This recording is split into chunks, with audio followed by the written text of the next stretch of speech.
Final song ka. Para tulo. Okay, masuk dan mulus kami semuanya, no? At ano na to na medyo mahaba yung oras natin. Hindi kasi tayo naka-start. Kaya susunod naman. At sa lahat po ng gustong mag-sponsor ng ating bida-bida with Miss Lydia at lagi niya siyang maririnig, ay pwede po kayong mag-sponsor. At hello to radyo natin, Dato Haris is watching. Guess ka rin kay Lydia Haris. Okay, Miss Lydia. Baka meron ka na gustong batiin. Binabati ko lang po Ate Maya ang aking mga followers. Ayan, assalamualaikum sa kanon. Salamat na po makikinag kanon niya programa ni Ate Maya. Magisukuro na po kani Ate Teya niya. Makaw sa stress ika pangangari pala ba ng sa KCC. Mga ilang kanta. Hello po sa mga taga KCC dyan.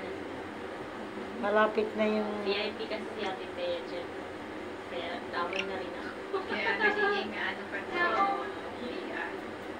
and salamat po po sa ating buting mayor ng Dato Udim Sinson, kay Sir Baba Abbas at sa napakakisig na Vice Mayor, Sir Bob State Sinson, sa kanyang napakaganda at napakabait na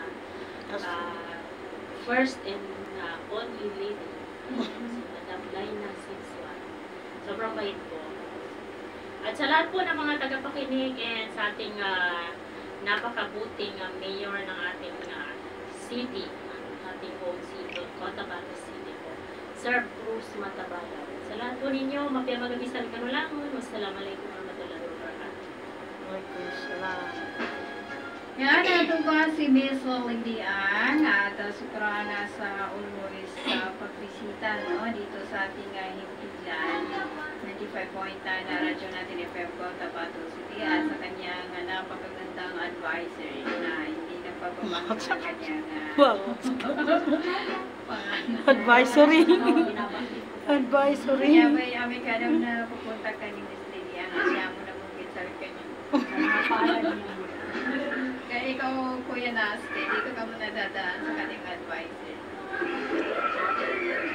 Advisory. Okay, watching from Salam, watching from Dos, Maguindanao del Norte, from Dato Haris, RDG Haris, yan, abangan po ang kanyang programa every Sunday, 10 to 11, ang Boses ng Kabataan.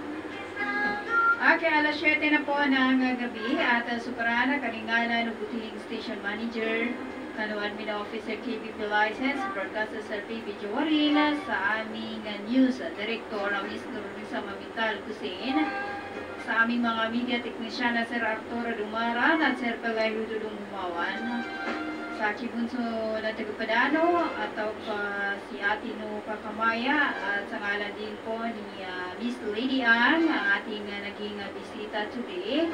Ayan, sukran-sukran at sa lahat po ng nanood hanggang sa muli sa ganito rin oras sa Timpilan 95.9 na radyo natin FM Cotabato City, the home of the Bangsamoro Broadcasting. Mapya magabi.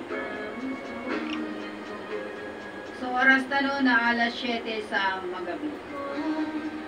BFCC 95.9, Radyo Natin FM of Manila Broadcasting Company, MBC Media Group is